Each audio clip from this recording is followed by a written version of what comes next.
Hi, my name is Austin Brazil. I'm a jazz and guitar teacher at Emerald College. And I want to do a quick video over some simple 2-5-1 voicings you can use. So it'll sound like this.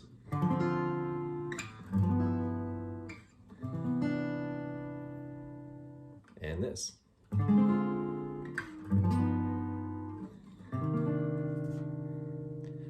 So what I just played right there was a 2-5-1 in C major and a 2-5-1 in C minor. So a 2-5-1 in C major, the chords will be a D minor chord, a G7 chord, and a C major chord of some sort. So I played a D minor 7 voicing, starting off. So we're going to play the middle 4 strings of the guitar. So you have the 5th fret on the A string, the 3rd fret on the D string, the 5th fret on the G string, and the 6th fret on the B string. So you have the root, the 3rd, the 7, and the 3rd again on top. So there's D minor 7. If I go up a half step, 1 fret, it's E flat minor 7. So these are all movable chords. So go back to the 5th fret, there's D minor 7, and the next chord we're going to play is a G13. So what I'm going to do is I'm going to keep my pinky and my ring finger on the same string, and I'm just going to slide those down a fret. I'm going to put my index finger on the 3rd fret of the E string, and my middle finger on the 3rd fret of the A string. So you're going to have 3, and you're going to skip this string, you don't play the A string, you're going to mute it. And the D string, you're going to play the 3rd fret.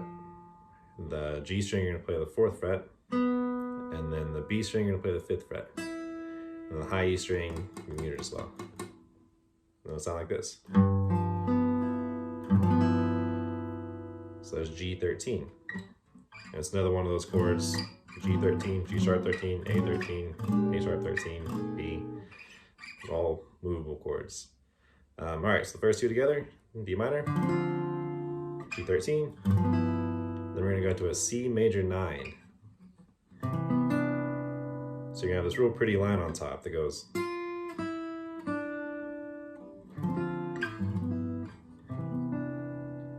So the C major 9 voicing, you can play the 3rd fret of the A string, the 2nd fret of the D string, the 4th fret of the G string, and the 3rd fret of the B string.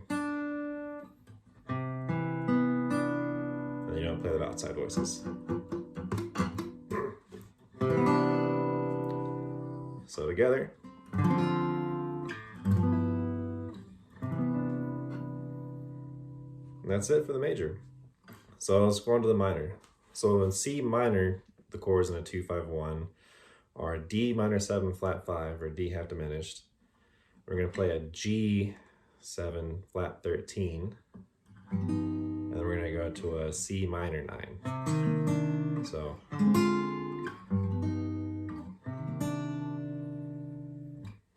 So for the D half diminished chord, we're going to play the 5th fret of the A string, 6th fret of the D string, 5th fret of the G string, and then 6th fret of the B string. So we're just going to play the middle 4 voices on this one as well. Then for the G7 flat 13, G7 flat 13, so you're going to play the 3rd fret, skip a string, 3rd fret on the D string, then you're going to play the 4th fret of the G string, then you're going to play the 4th fret of the B string as well. So it's just like the 13 chord we played, you just slide your pinky back a fret. There's a flat 13. All right, and then to get to our last chord, the C minor 9, you can keep your ring and pinky on the same strings. Just slide them down a fret. So they'll both be on the 3rd fret. Put your middle finger on the 3rd fret of the A string, and your index fingers are going on the 1st fret of the D string. So you're gonna have 3, 1, 3, 3. So all together.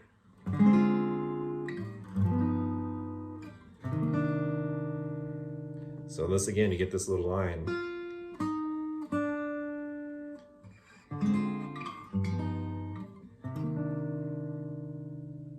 And it works. And that's one of 6 billion ways to play 2-5-1 progressions. But it'll get you started. And 2-5-1s are real important to learn in jazz. There's so many songs that utilize them. Most, if not, most of those old standards all utilize a 2-5-1 somewhere in the progression. Then the cool thing about guitar, like I said, this is all movable. Here's a 2-5-1 in C major. Here's a 2-5-1 in D major. The exact same thing, just up 2 frets. So you can, once you get these down, these little grips together, you can start playing a lot of songs fairly quickly. I mean, this will get boring after a while, playing the same thing for all those. But the more chords you learn, the more shapes you get together, and the more you understand the scales, the more creative you can get and kind of create your own lines that go with it. So I hope this helps. Some simple 2-5-1 vocabulary for you. I would definitely try and practice this, see if you can find some old standard lead sheets and then try and play through them. That's how I got comfortable with them and playing a bunch of different chords in time and really getting my voicings together. So all right, I look forward to meeting some of you all in the future. Thanks.